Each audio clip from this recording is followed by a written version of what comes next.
Hello and welcome guys. So now that we are done with the materials and the modeling of our environment, in this lecture we will be focusing up on the compositing and taking some renders of our environment. So let's just start.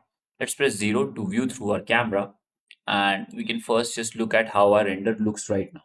So if you press F12, this is how something it looks. There are like a couple of changes that I want to make first. So first I will just uh, select this bench and just move it out of the way, and I will select this one, and make sure you select just the bench only. So hold control and deselect everything else, just select the bench and delete this, and we can delete this one as well. I think I'm gonna go with two benches only, and I will just try to place them a little bit better.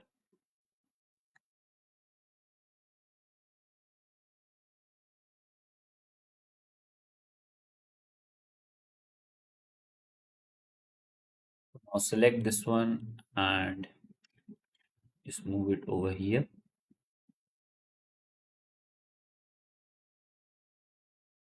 You can press F11 and then press J to switch between the renders, and you can render this one out. And again, this is totally up to your preference if you want to go with like two benches or like the earlier one only where we had like four benches. But I think it feels a little bit too much over here, and this feels a lot better in my opinion. But yeah, once again, that is totally up to you how you want to place all of them. I will just move them a little bit like this. And yeah, I think this feels a lot better to me.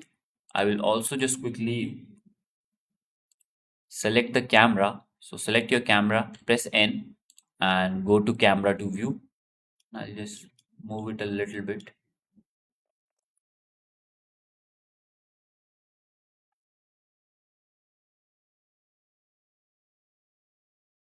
Yeah, I think that's better. Press N and disable camera to view.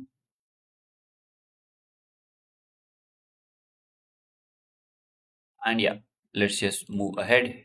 And now we can just save our files and then move on to the compositing part. You can go over to the compositing tab, make sure to enable use nodes from over here, and you will see these two nodes pop up. I will also just go over here in the corner and create like a partition so that we can select this and select it as the image editor, and make sure to place the render result over here. This way I can like see the changes that I make over here. So I will just show you what I want to do. So there are like a couple of nodes that I will be going over. So first is pretty simple. I will show you a very important node that is very like useful in making these type of renders. So if you press Shift A and search for the Kuvahara node and just place this in between over here, you will see as soon as you do that, it will give your like render this overall like very paintbrush style of effect. Obviously this is like a little bit too much, but that is basically what this effect does. It will make your renders look very like watercolor. So what you want to do is you just want to decrease the size of it, because we want to use this effect but not too much. So we just want it somewhere around like 1.5, where we still keep like a fair bit of information in our render and we don't lose it all because of like the watercolor effect. You can select any of the node and press M, and you will see like what kind of effect it adds. So you can just press M to mute it, and it will show you the render without the effect of this node, and then you can press M to enable it back on. So I think 1.5 or around 1 I think is a nice bit of addition. And then what we can do is we can add like a couple more nodes. Press Shift A and search for filter, and we can select the soften and place this somewhere around 0.5. And then once again duplicate this soften, so press Shift plus D and place it again, and this time we can select the box sharpen. It will basically, as you can see, sharpen it up, but obviously we don't want it this much. We want it somewhere around 0.2. And now you can just select all three of these nodes, and you can also just zoom in over here, and when you press M you can disable all three of them at once. So now by default, whenever you press F12, like whenever the render is finished, all three of these like node effects would be added automatically.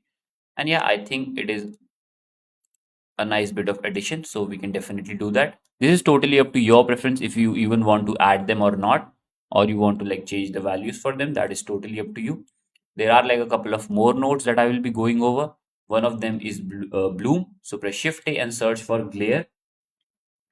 And earlier this used to be in here only in the EV settings, but now it has been added to this node.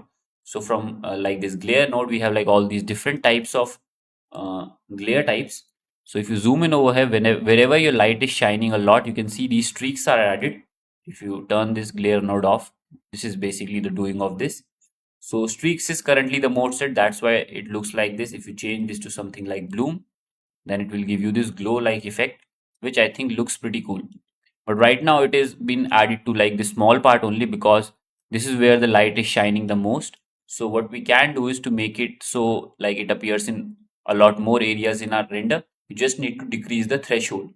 So the threshold is basically like the value, like whatever pixels have a value brighter than that, only those pixels will be getting that effect. So if you decrease this, a lot more pixels would be starting to get affected. As you slowly keep on decreasing it, you can see now if you decrease it to 0.8, the clouds are also getting this bloom effect over here. And now if you keep on decreasing it, more and more areas of your render would start to get affected, and slowly it would like start to glow everywhere. So we can set this to something like 0.6, and what I will do is basically now I will decrease the mix value. So what mix does is if the value is at -1, it will totally give you the image that was earlier without any of the bloom effects. And if it is at 1, it is only now giving you the bloom effect only. So wherever the bloom is being added, it is only giving you that, as you can see over here. So you can place it at a value somewhere around 0 and -1, and it will give you kind of like a mix of both, and you can control the bloom very well. So if we set to something like, let's say, -0.9, we get like a decent bit of bloom, and we also get it in a lot more areas in our render. If you just turn it on and off, you can see. So you can see it is very subtle, but it still adds like a nice bit of value. You can decrease the mix value. So by decreasing it means you can set it to -0.8, and you will get like a lot more bloom effect. And if you keep on like decreasing it to 0, the bloom will keep on increasing like this.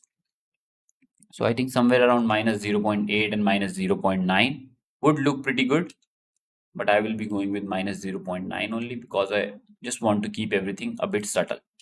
So now you can see we have added like all of these compositing nodes, and you can turn them on and off to see the effect they add. You can search through them like in the compositing tab over here. If you press shift A, there are like a lot of different nodes that you can go over. Mainly over here in the filter, where you will find a lot more nodes relating to adding these like filter effects like the blur over here or the anti aliasing, all these things. One other thing that you can do is press shift A and search for color balance, and just place it right over here. Basically using this, it is like a kind of color correcting node where you can like add these color effects to the lift, gamma, and the gain of the image. So what it means by that is the lift is basically used for the shadows. So wherever the dark areas are, it would be affected. If you like make it a little bit more darker, you can see the shadows are getting a lot more darker. Let's just set the color back to normal. And the gamma is for the midtones. So what it means by midtones is whatever like lies between the shadows and the highlights. So the highlights are all the areas that are like a lot more brighter, and the shadows are obviously the shadows, the darker areas. So gamma is for midtones. As you can see when you play around with it, only the midtones are being affected. And then gain is for highlights, whatever like there are like a lot of bright areas in your environment, it would be affected by gain. So yeah, you can play around with all these three color wheels to adjust the color balance of the image.